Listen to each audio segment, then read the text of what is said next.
अब हम बात करेंगे क्वेश्चन नंबर 11 की। क्वेश्चन नंबर 11 में आप देखोगे दो टेंजेंट एक दूसरे से इंक्लाइंड हो रहे हैं 60 डिग्री पर और रेडियस जो है सर्किल का दिया हुआ है 3 सेंटीमीटर। तो हमें टेंजेंट की लेंथ बतानी है। तो इसके लिए हम फटाफट एक फिगर बना लेते हैं इसके रिगार्डिंग। तो हमारे पास एक सर्किल है और टेंजेंट हमें पता है एक्सटर्नल पॉइंट से बन रहे होंगे। तो ये हमारा एक्सटर्नल पॉइंट है, तो ये आ गया हमारा टेंजेंट।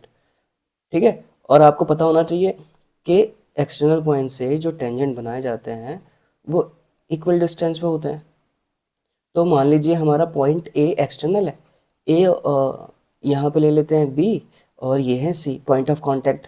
तो अगर ये लेंथ मान लीजिए एक्स है तो ये भी एक्स होगी। इन दोनों के बीच में एंगल दिया हुआ है 60 डिग्री। ठीक है ना।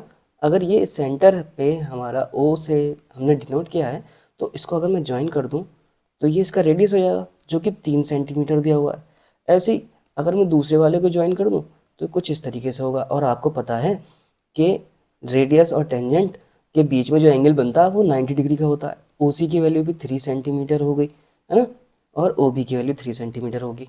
अगर मैं इसको ज्वाइन कर दूं तो ये हो जाएगा हमारा ओ ए, है ना।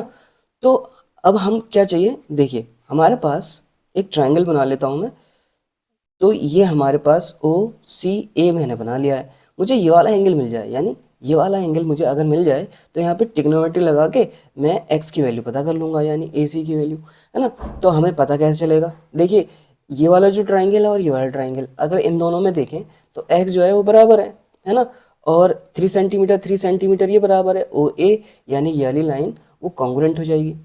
ठीक है, कॉमन हो जाएगी। तो हमारा जो ट्राइंगल है ए ओ सी वो कॉन्ग्रुएंट हो जाएगा किसके, ए ओ बी के। कैसे, एस एस रूल से। तो अगर मैं इसको एंगल 1 मान लूँ एंगल 2 मान लूँ तो एंगल 1 एंगल 2 के बराबर हो जाएगा सी पी सी टी से। अब ये वाली बात आ गई। तो हमारे पास जो 60 डिग्री है वो असल में किसके बराबर है, एंगल 1 प्लस एंगल 2 के बराबर है। जब मैंने एंगल 1 एंगल 2 दोनों बराबर कर लिए तो मैं एंगल 2 को रिप्लेस कर सकता हूँ एंगल 1 से। तो ये हो जाएगा ट्वाइस ऑफ एंगल 1। अब एंगल 1 की वैल्यू चाहिए मुझे अकेली, है ना। तो ये जो 2 है ये इधर जाके डिवाइड हो गया। तो एंगल 1 की वैल्यू कितनी आ जाएगी, 30 डिग्री। अब एंगल 1 की वैल्यू आ गई 30 डिग्री, तो हमारे पास मिल गया थीटा। तो मैं क्या कर सकता हूँ, टेन थीटा लगा सकता हूँ जो कि परपेंडिकुलर वन बेस होता है ट्रिग्नोमेट्री के जरिए से।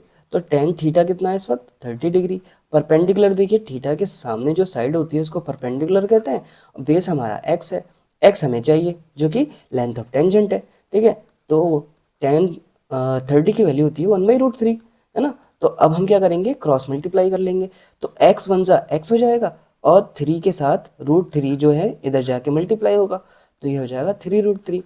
देयरफॉर लेंथ ऑफ टेंजेंट क्या हो गई हमारी, डी ऑप्शन जो कि 3√3 है ना।